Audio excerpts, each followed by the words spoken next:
Hello dear students, today I bring you one more exercise in condensed matter physics, in particular related with Pauli Paramagnetism. First let's see the exercise and then let's dive into the solution. It is as follows. When we apply an external magnetic field, an electron can alter their state of motion due to Lorentz forces, but it can also change its spin state. In this exercise, we want to focus on the spin changing part and therefore we neglect the Lorentz forces, meaning we assume that the electron has no charge. The Hamiltonian that describes one electron interacting with the field is given as follows, where this first part here is a kinetic energy part, and the second term in the Hamiltonian is a term that takes into account the interaction of the spin state, the spin of the electron with the magnetic field. In this Hamiltonian, you see here a bunch of constants.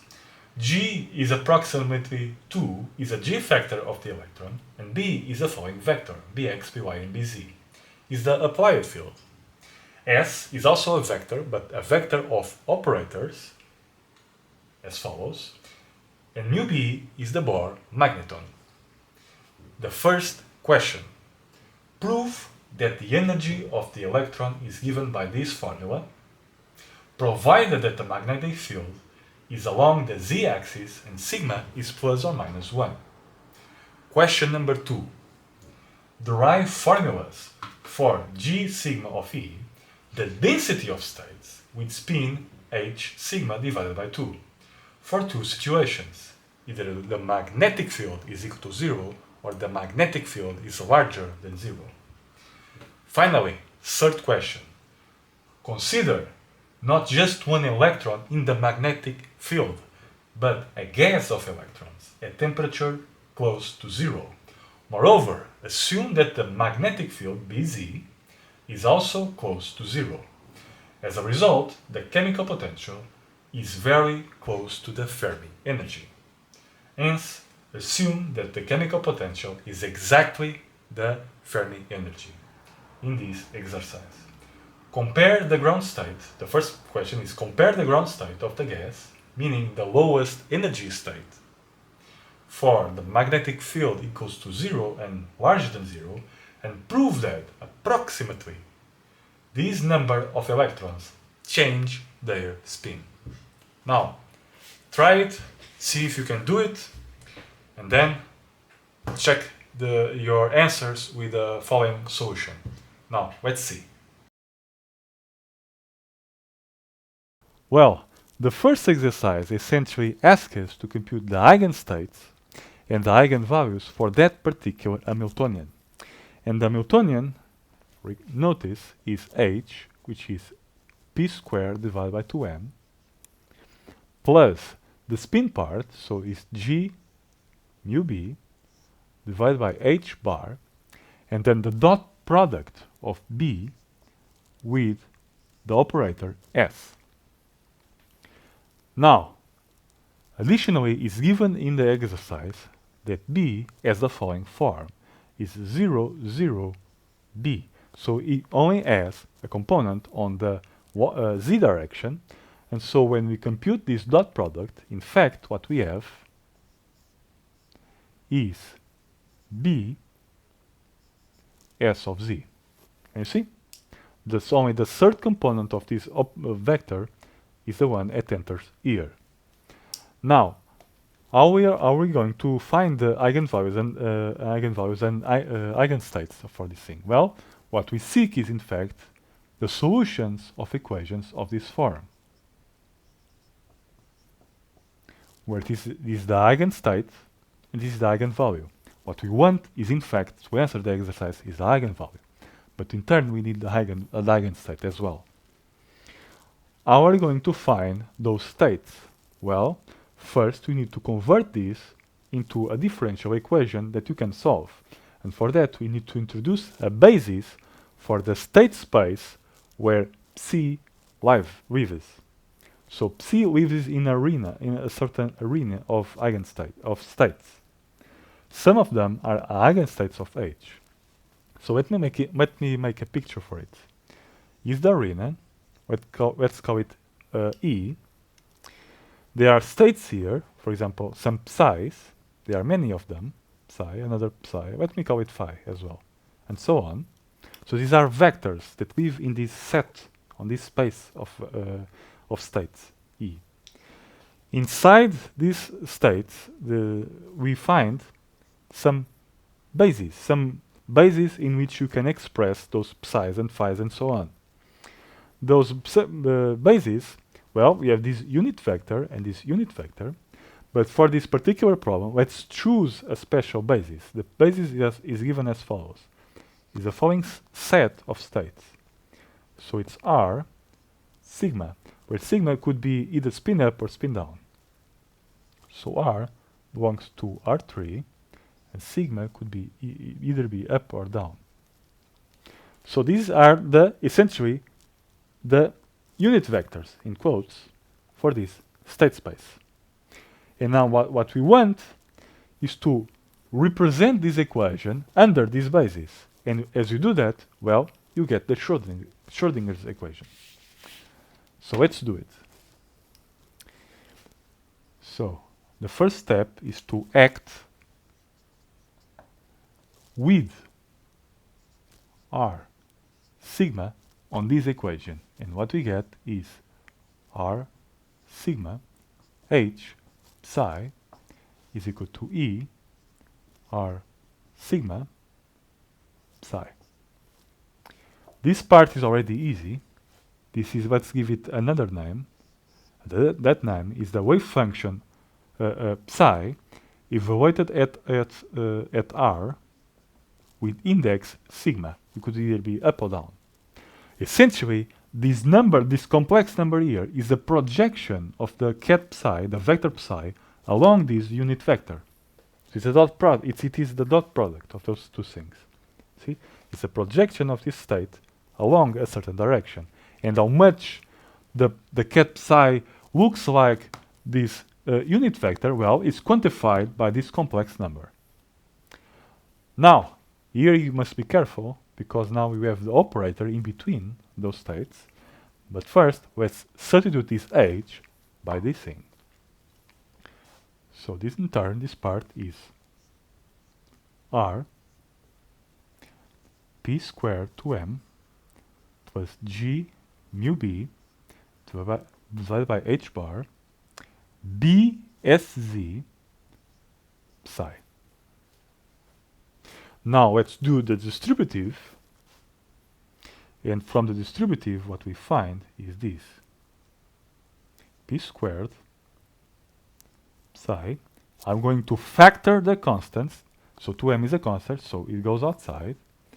Here I'm going to factor the constants, so I get the G mu B divided by H, the original constants, but B is also a constant. It's a parameter of the Hamiltonian. So a parameter is something that we choose. So with regards to being between a bra and the cat, is also a constant. And what's left? Well, it's R sigma SZ. So the operator cannot be factored, and psi. So far, so good. Now, what we have to do is to compute this thing and this thing. And for that, you need to recall some of your quantum theory basic ideas. So let's see what we remember from quantum theory. First of all, what is p squared? P squared is just an abbreviation for px squared, py squared plus pz squared. That's the first. Second of all, p, by definition, p between any ket psi, it does not have to be the eigenstate there. So let me give it another name, just to avoid confusion. So any ket phi between phi and r, this thing here, by definition, you need to recall from the quantum theory. I'm going to give you just the final result. It's h divided by I, and the derivative with respect to x of r phi. But the dot product of the ket phi with the ket r is the wave function at r. You see? Moreover, if I put here a squared, then I have to square this thing and also to take the second derivative, not the first. And of course, similarly for y and z, we get formulas like this. These are the ones that I'm about to use there. This is the first review that I want to give you. Let's now review the spin part. The second piece of quantum theory that I want you to remember is that the eigenstates of f of z are the sigmas that I just introduced. So when s of z acts on this eigenstate, it gets the eigenvalue, which is h divided by 2 times sigma times sigma. Again, eigenstate, eigenvalue. This is the operator acting on this thing. When it's up, this is plus. When it's down, it's minus. So far, so good. Moreover, if I have something like this, so Sz acting on a bra, we get exactly the same thing. Okay? This is the second piece that I want to remember. Because, of course, if you know this, now let's use it here. What do we get? Well, here it's easy because I already solved the problem. Can you see? So I get here 1 over 2m, the constant, and the derivatives. Okay? Delta y squared plus delta 2 delta z squared. All of these acting on, let me write it, r sigma psi. Can you see? Just like I did here. Of course, I forgot, I need to include this thing. H squared divided by I squared, but I squared is minus 1. So it's minus h squared. Okay? Just use this thing here. You get this. Moreover, let me just rename this thing. So the dot product of our eigenstate psi with this basis gives us, in another name, the psi r with index sigma. Now, let's do the second part. So it's g mu b divided by h. Now, s of z acting on the bra, notice what we got. We get h divided by 2 sigma. So what we get is h divided by 2 sigma. Here you get the sigma again.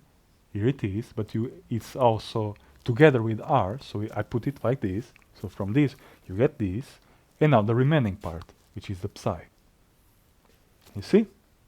And this, again, I know I have a name for it, like this. So this is psi of r index sigma. So our differential equation now is complete. Is this part equals to this? So let me just rewrite everything here for you to see. So let me just abbreviate this thing, because we get minus h squared divided by 2m nabla squared psi sigma r, this part, plus the h cuts here, so we have g mu b divided by 2 times sigma, because it depends on the bra that you chose here, whether it's up or down. And finally, we get the psi r again, which must, this part here must be equal to this one. So it's epsilon, the eigenvalue, psi sigma r. And this is the differential equation here that we want to solve. It looks complicated, but if I rewrite it like this, if I'm going to rewrite it like this, so let's just move this to the other side. So we get epsilon minus g mu b 2 sigma. Okay. then 2m h squared psi sigma r, so this thing is equivalent to this equation. Notice that what's being asked, what are the functions when I take the second derivative gives us a number times the original function. More simply, what's being asked is analogous in a more simple setting. What's the function u when I take the second derivative gives me minus lambda squared times u. Can you see? The lambda squared is just a constant. I just chose the square out of convenience. But the idea is the same. This is analogous to our lambda squared. Well, you know the answer to this. The answer is exponentials. So e raised to the power raised to the I lambda x. Well, when you square this thing, when you take the second derivative, you get I squared times lambda squared, but I squared is minus 1. Okay? So this is indeed the solution of this thing. Again, for this function, for this differential equation, the difference is that it's in 3 dimensions. So we need to be to generalize the solution and write the solution as follows. So it is again an exponential to the I, but instead, let me just write here k dotted with r. If you substitute this thing here, what do we get? Well, let me write it. Well, the nabla squared times this will give me minus k squared e to the I k dot r. That's the first. You can now go into the details. Okay. Is equal to minus 2m h squared. Now e minus g mu b. Let me just copy this thing. Divided by 2 sigma. And now again the exponential here. K dotted with r. And of course, these exponentials cancel, and what we are left with is this constant is equal to this constant. So let me write it here.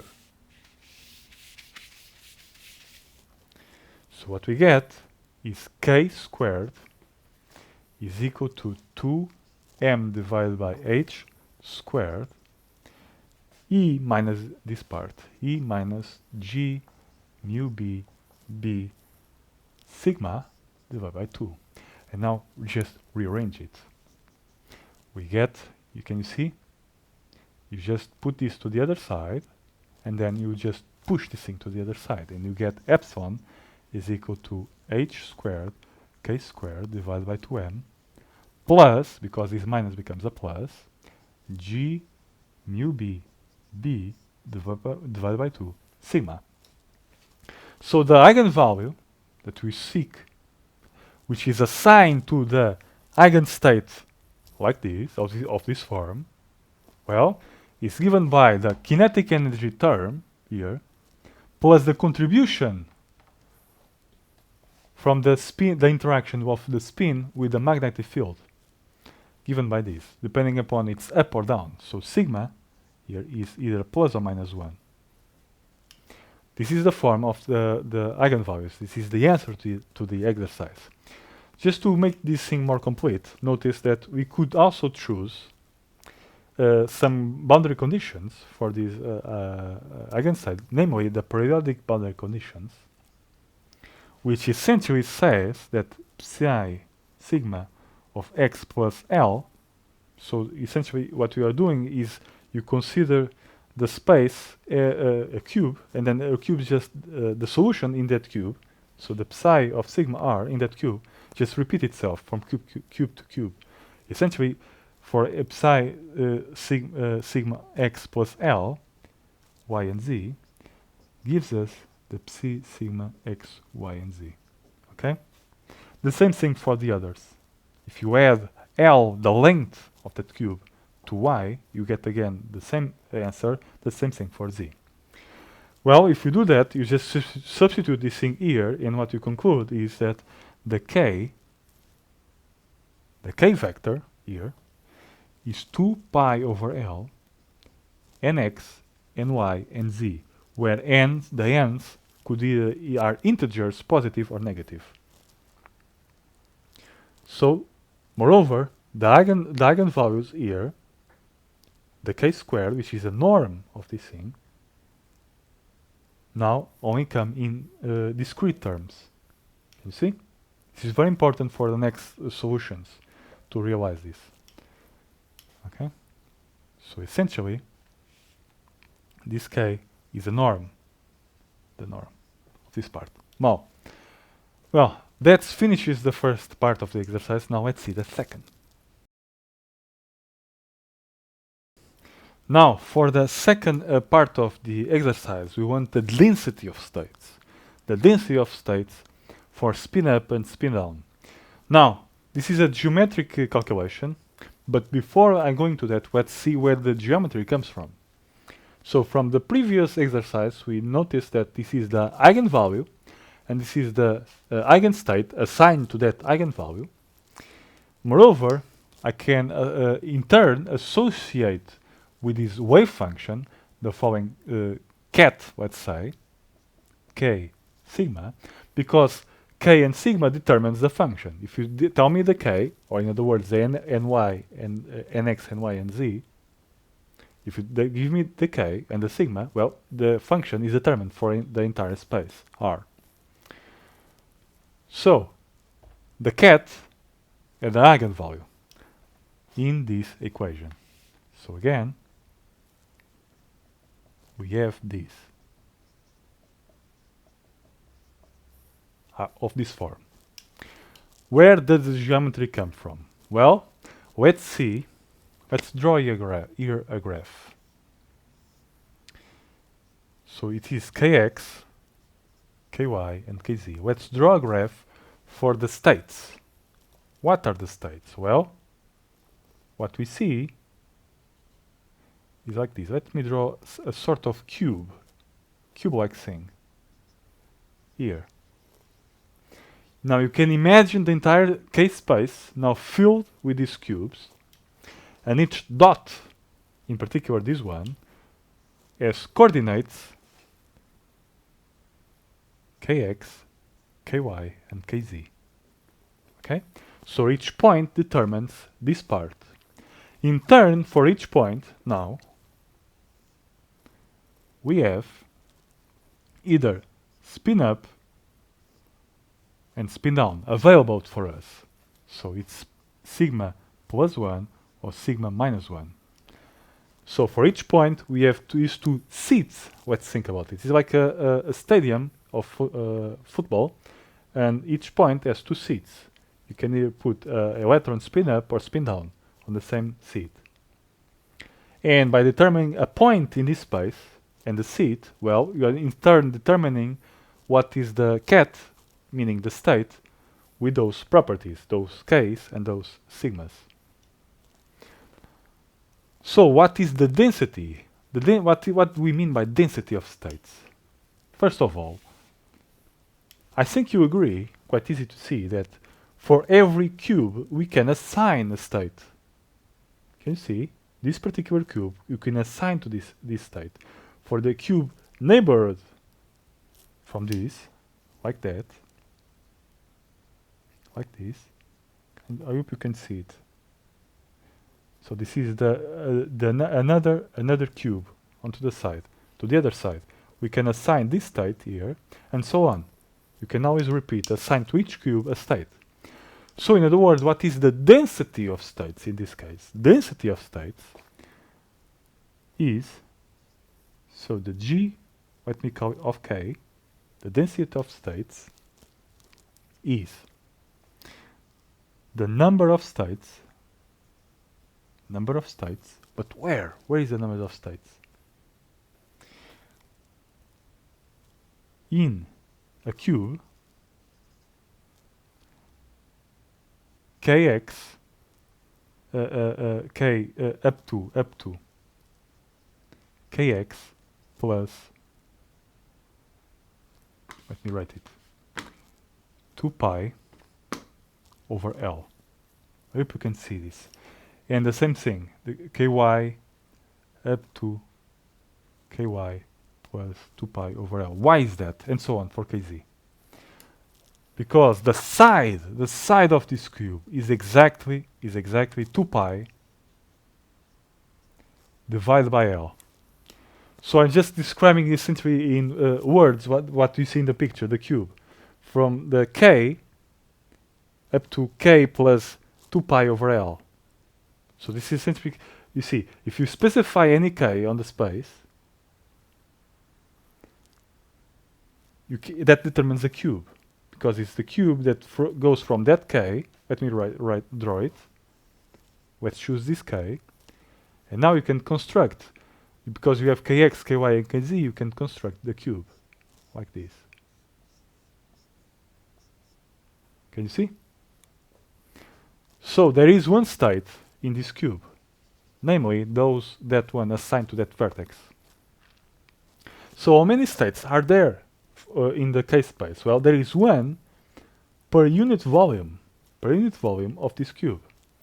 So you have one state divided by the volume of this cube. But what is the volume of this cube? Well, is the side cubed, and the side is 2 pi over L.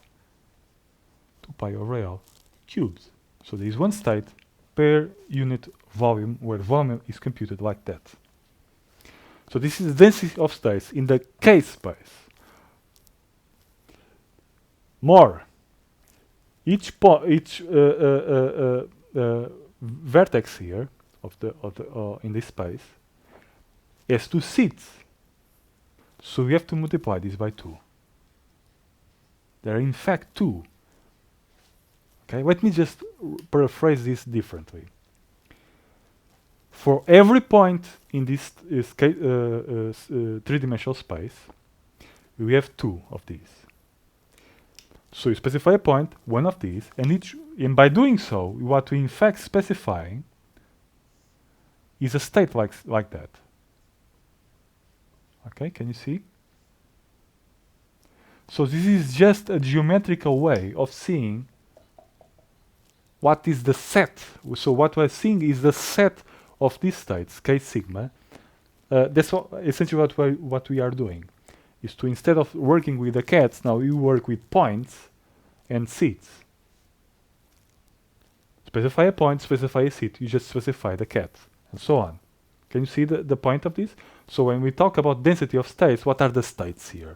The states here are, in other words, the k sigmas. How many k sigmas, cats k sigma, are there in the cube with this size? Well, there are 2. Okay, because each point has 2 seats. So it's two states, 2 cats, this one and this one, per unit volume.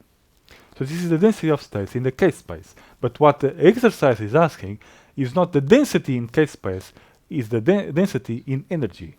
So in other words, we want the number of cats, let me write it, G of E. What we want to know is the number of states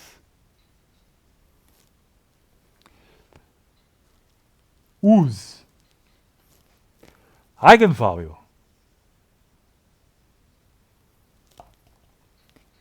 is between E and E plus some small increment delta E. The increment you can choose, whatever it is, as long as it is small.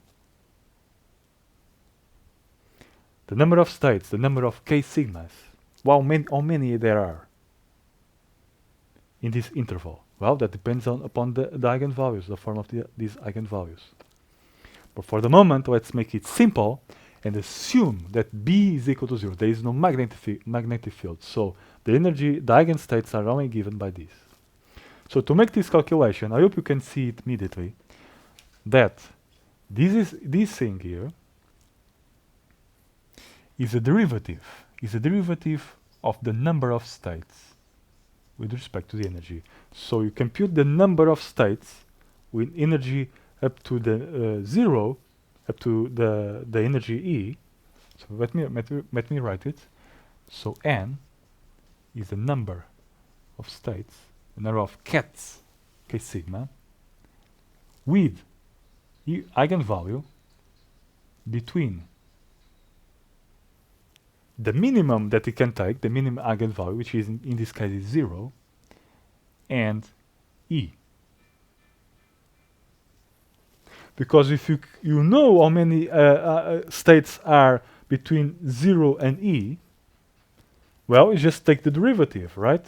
Because the derivative tells you how many states there are per unit energy between E and E plus D. If you cannot see this immediately, maybe it's useful to notice that maybe I should add this something. The number of states with any eigenvalue between these and these per unit energy. Okay, this is just okay. Maybe that's make it more obvious why it's derivative. So it's the rate of change of n with respect to E. So it must be, this calculation is always something per unit energy because the E is in the denominator. Now, so far so good. So what our goal is to compute the number of states between 0 and E. Let me write this thing. Let me write this thing. Mathematically, what is supposed to mean? Number of states. The number of states. Well, the states are determined by k and sigma. So we want, but in this case, let's just assume that b is 0. So we have k and sigma here, this function. We want it between the minimum possible value, and the minimum possible value in this case is 0 when k is 0, and the maximum which we chose, E. Can you see? We want to compute n here, the number of states between 0 and E. So we want the states, the k sigmas, such that the eigenvalue is between 0 and E, just like I wrote here. Well, this thing is equivalent to h squared, k squared divided by 2m,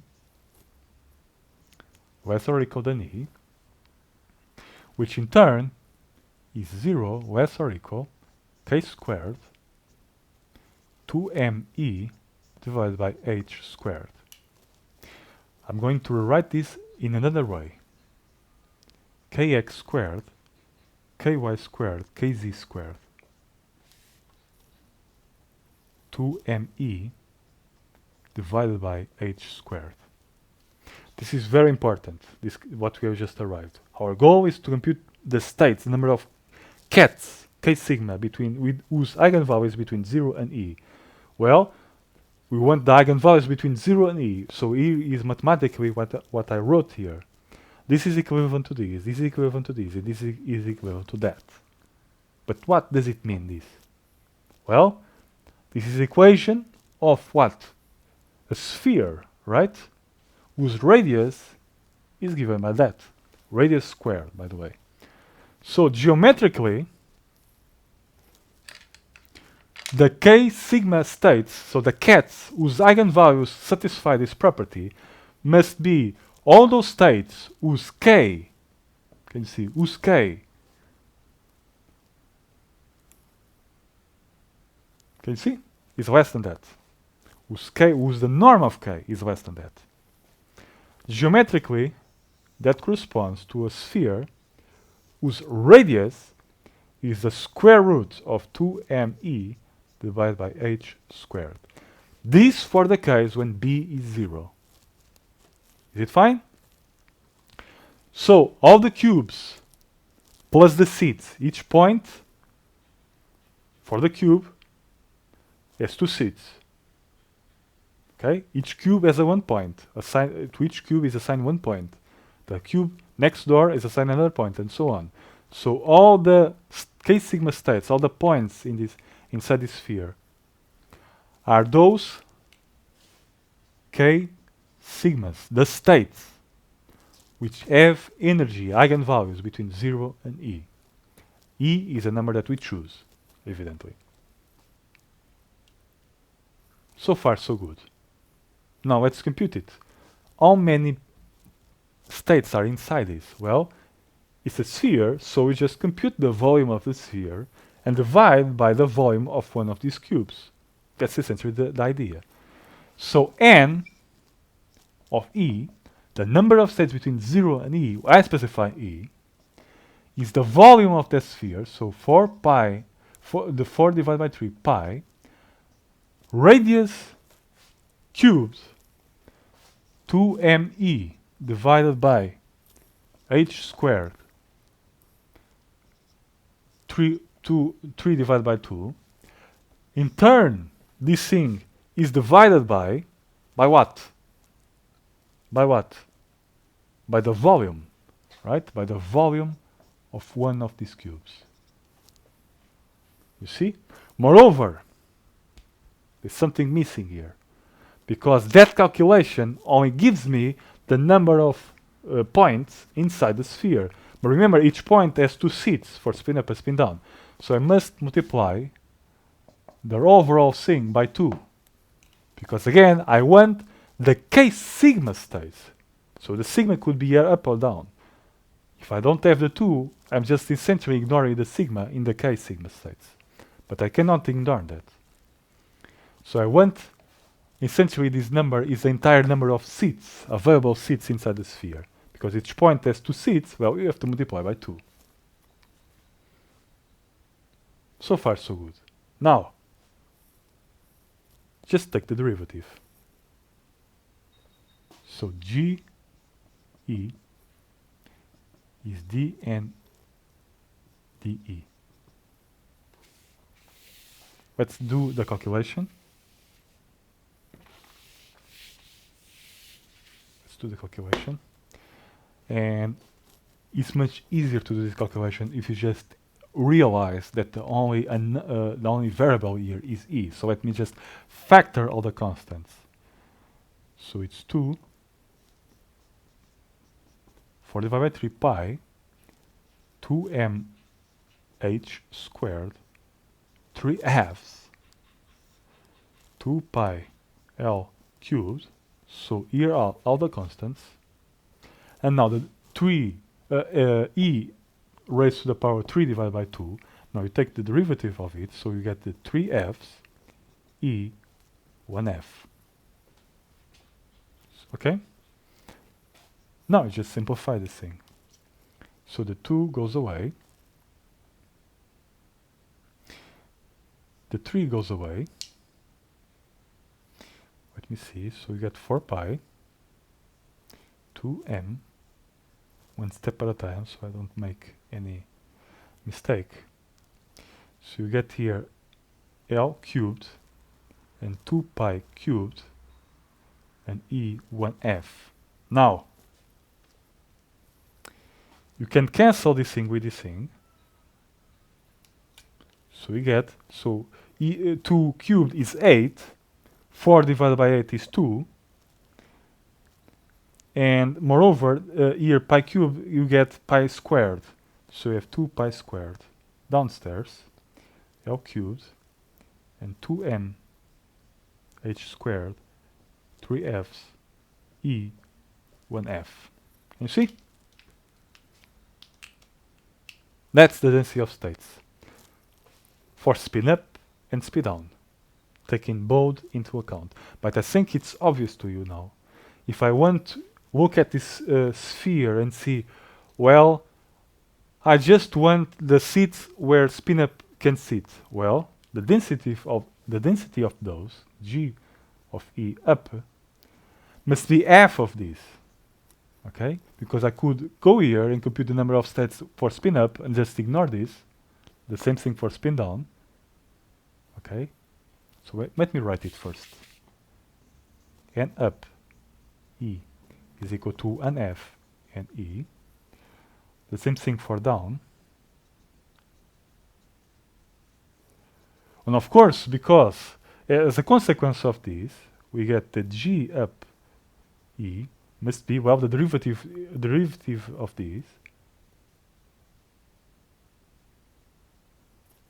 dE. Fine.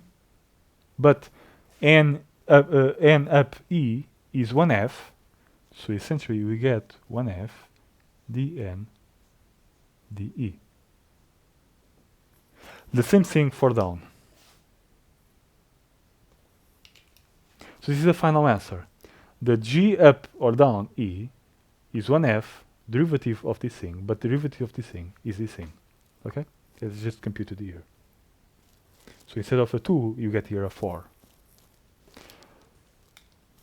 Two key points I want you to extract from this argument that allow us to do this calculation. First of all,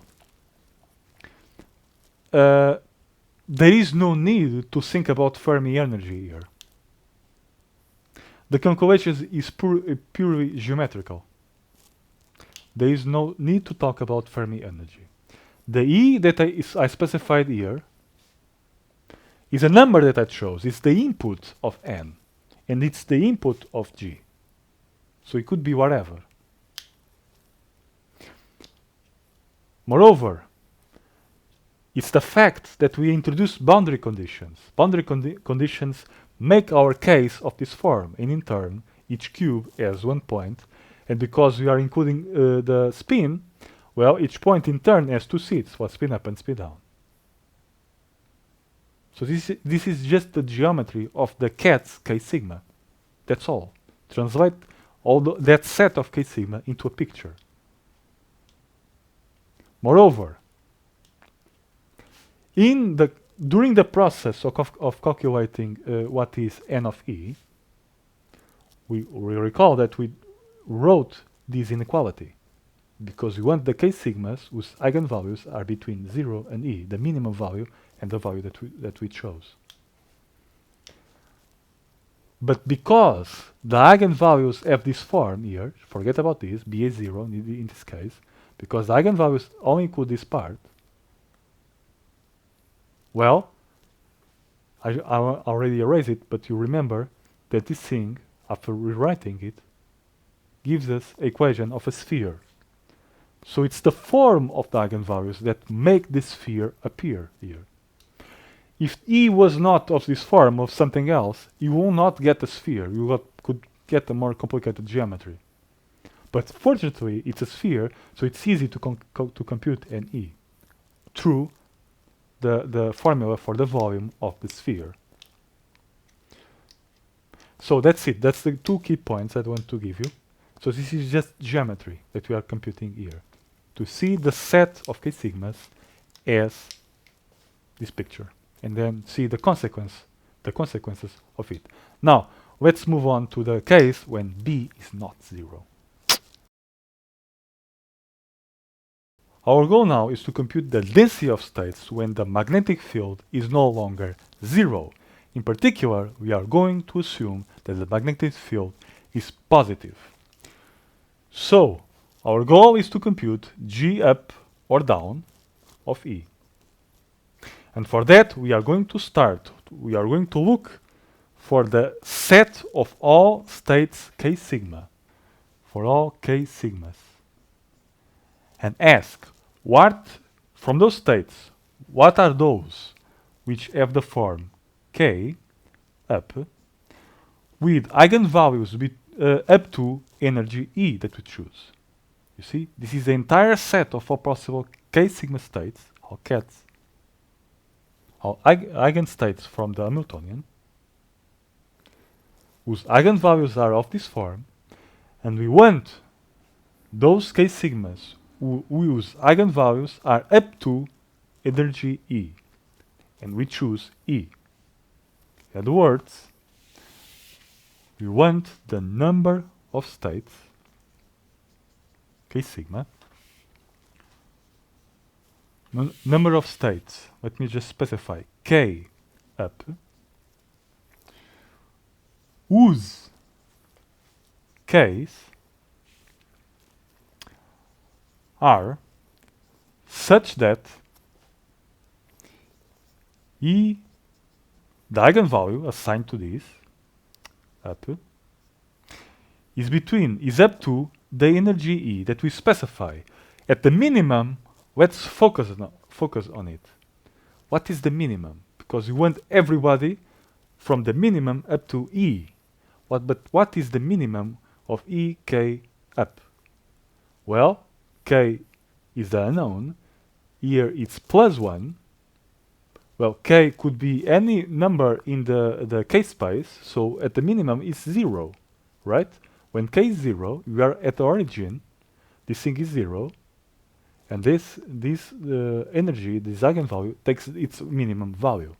I hope you can see this, because k is squared, and the minimum of anything squared is 0. So the minimum value that this eigenvalue can take is g mu b divided by 2. This is very important. You want the number of states from this set whose k's are such that this thing is true. Let me just put it like this. And this is what we call NE up. So NE up is this calculation.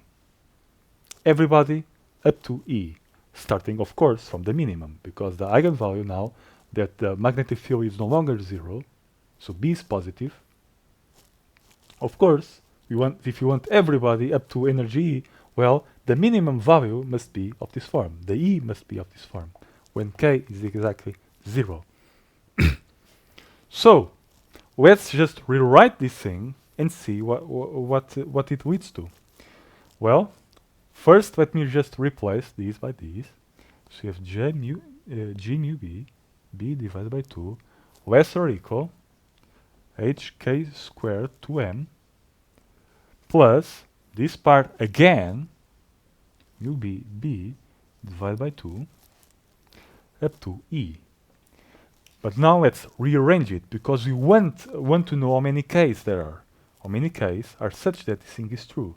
So let's isolate k squared. Let me put it here. So you just subtract this part from here and there. So you get 0, because this term is the same as this, so it cancels. Less or equal k squared. You put this to the other side, so you get E minus G mu B divided by 2. Of course, you get rid of the constants, so you get 2m divided by h squared. Can you see? This thing rearranges into that inequality. So in other words, n of e are the number of states whose k's obey this rule. Or in other words, kx squared plus ky squared plus kz squared are between 0 and that. But you notice, what does it mean? Remember the previous exercise. This is again, is all those k's is in a sphere in k space whose radius squared is given by this. So let's make a picture out of it. Let me draw it here. So the entire set, k sigma here, is like that.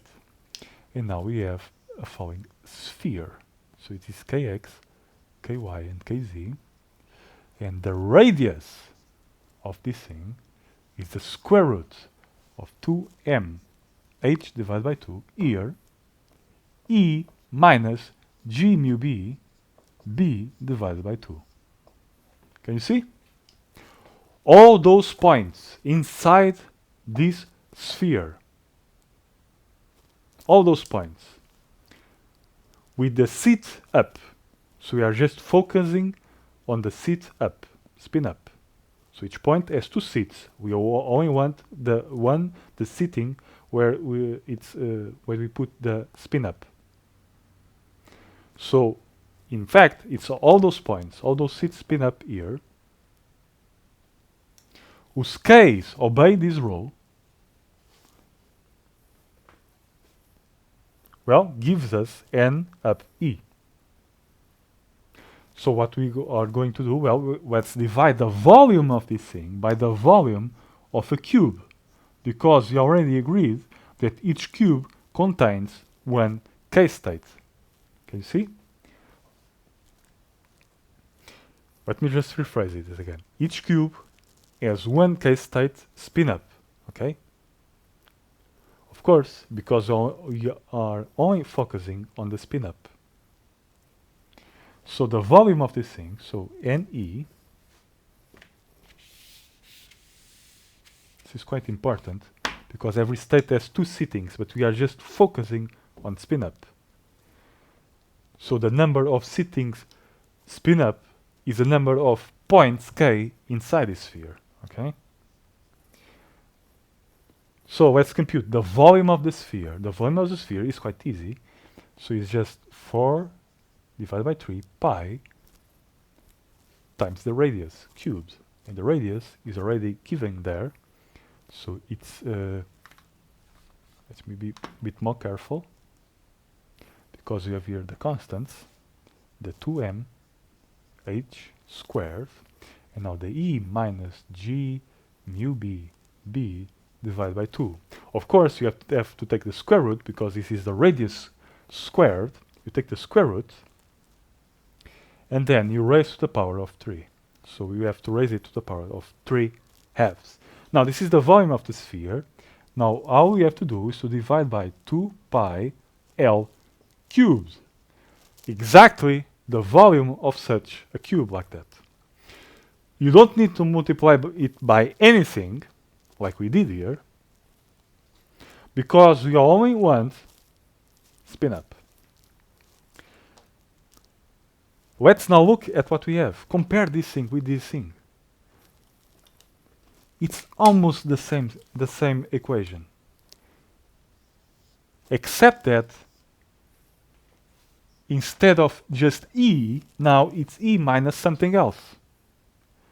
And instead of 2, now there is a 1, because you're only focusing on spin up. So essentially this formula is the n, and where is E, we replace it by E minus, if you can see it here, yes, ub b divided by 2 here. And of course, here is a 2, here is 1, so you have to divide it by 2. So the n up E is given by that. Can you see? Of course, as a result, what we find, you just take the derivative. So G up E is just the derivative of n up E divided the dE. Of course, but if n up E is given by that, as a consequence, we have 1f G E minus G. Let me just rewrite it downstairs. So it's 1f G E minus G mu B divided by 2. Can you see? The original G, okay? Because the G, the derivative of this n is G, the G that we computed previously. That's the only thing we have to do. Of course, now you can run the exact same argument, but instead of spin up, it's spin down. The minimum, what is the minimum energy when it's spin down? When it's spin down, it's minus here. So the minimum energy when k, meaning when k equal to 0, is minus G mu B divided by 2. So just let me just fix it. So when it's spin up, like this, it's a plus here. When it's spin down, it's a minus here. Everything else is a change. Now you just run the argument, you width up to here, and instead of minus when it's spin up, now it becomes plus for spin down. Now you come back here, so let me just put here, fix the colors. So spin up or spin down, because I don't write everything again. This formula now, which is minus here, becomes plus when it's spin down. Here instead of minus is plus, and here is a plus. And here when it's down, here it's a down, and here it's minus. Can you see? Or you can just run the entire argument again. Now, this is the density of states when the B is not 0. Now let's see on the next exercise what does this all mean. Okay, let's make a good interpretation for this. Okay, let's see. This time we want to compute how many electrons in the material flip their spins as a consequence of the changing of the magnetic field from 0 to a positive number. Again, we are going to assume that we are close to 0 temperature, and as a result we know that the Fermi function, which gives us the average occupation number, so NF of E, well, in the limit of t is going to 0, is going to be a step function. Is going to be 1 if E is less or equal to the Fermi energy, and 0 if the energy is larger than the Fermi energy. So this formula here essentially is telling us something like this. Like this. This is EF. So, and this is E. It's telling us that all states whose eigenvalues are between the minimum here, 0, up to EF, they are all filled. For the situation when B is equal to 0, what did we find? Those states are those that satisfy this equation. Remember, kx squared 2m h e. This is for b is equal to 0. Just put here b0. You get this. Or instead you just recall the original exercise that we solved when the b was 0. This equation here determines all the k sigma states with energy from 0 up to E. Now what this equation is telling me is that everything up to EF is filled. So you find from this everything from 0 up to EF is filled. Similarly, everything here from 0 up to E, not E, but EF this time, so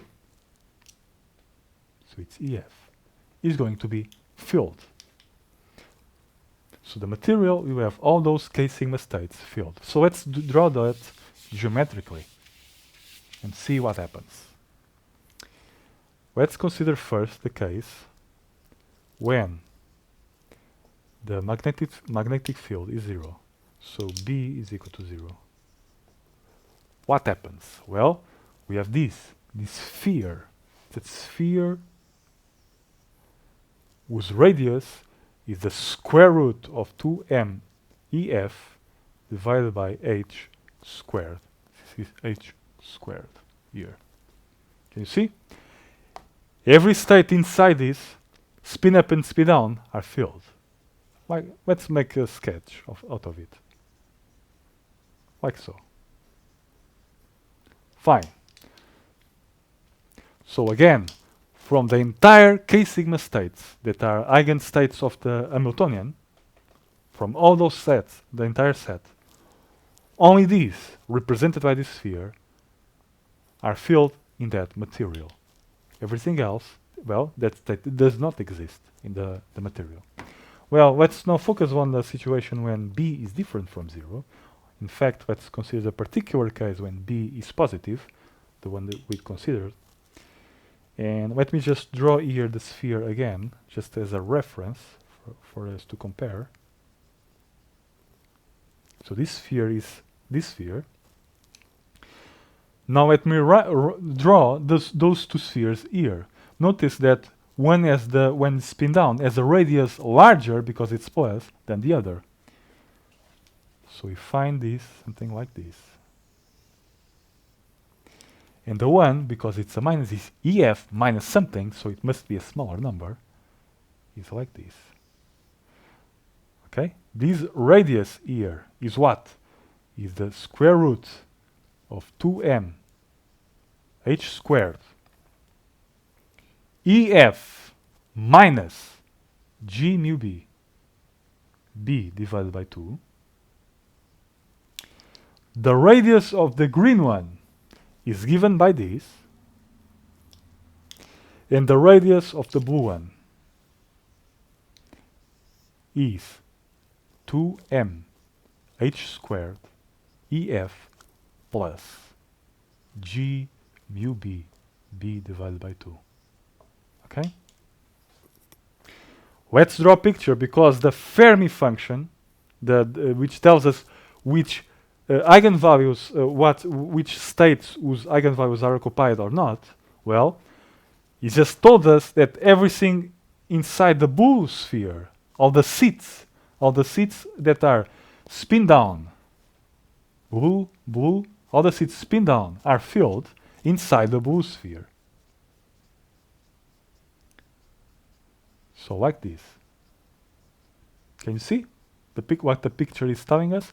More inside the blue sphere, also here. Can you see? Everything spin down, all the seats are occupied. More inside the red one as well. Everybody is filled inside the blue sphere.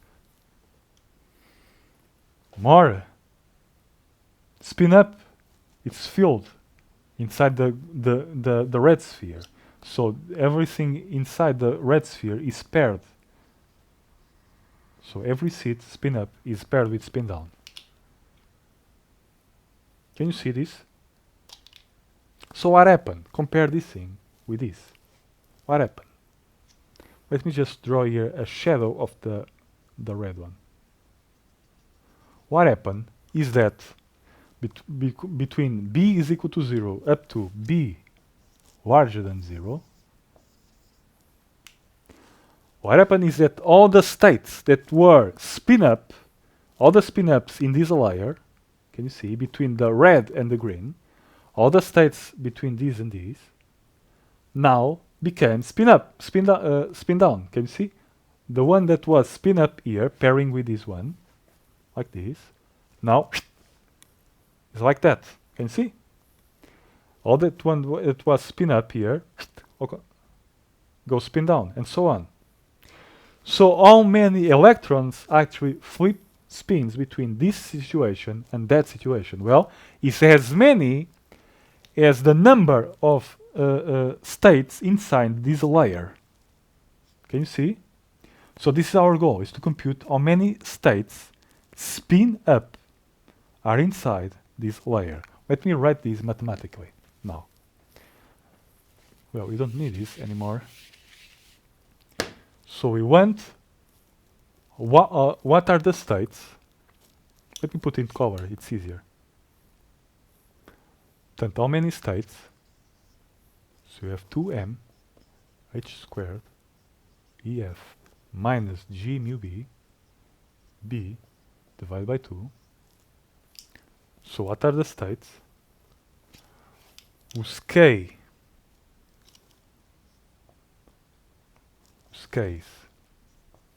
are between what I'm writing here.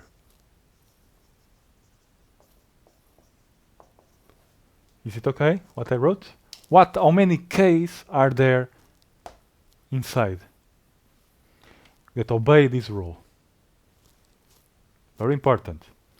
Well, let me write it. Well, we know how many states are inside the green one. It is n up, you see, EF, I'm sorry, is EF epsilon F. You see? How many are inside this thing, which are spin up, minus those that are inside the red one. So it's n up. And now we must be careful because it's EF. Can you see? It's EF minus G mu B, B divided by 2. Can you see?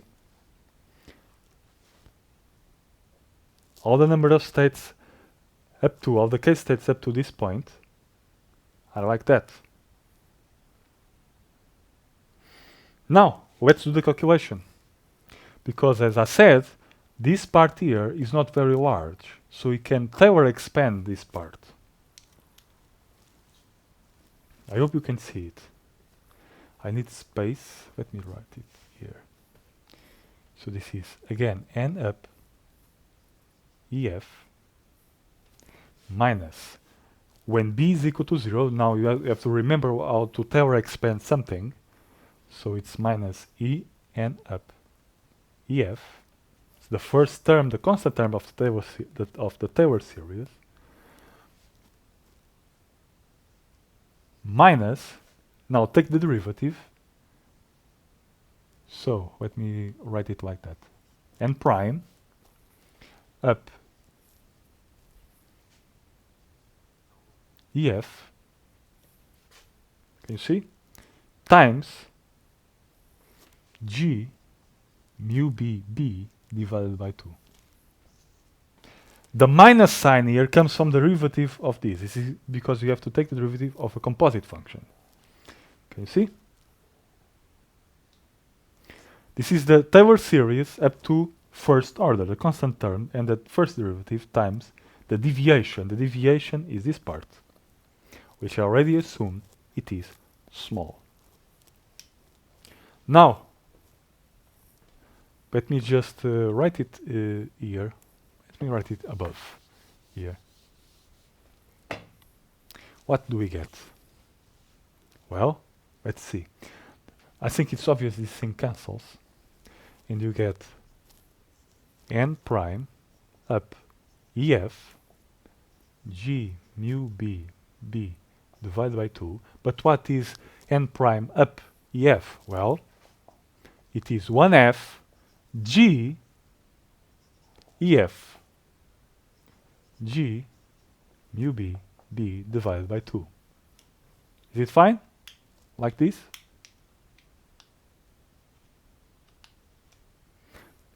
And that's the final answer. This accounts for how many states actually flip the thing. Okay. Now there is an intriguing question here, because I just said that the electrons that was spin up here flip the spin and now become spin down.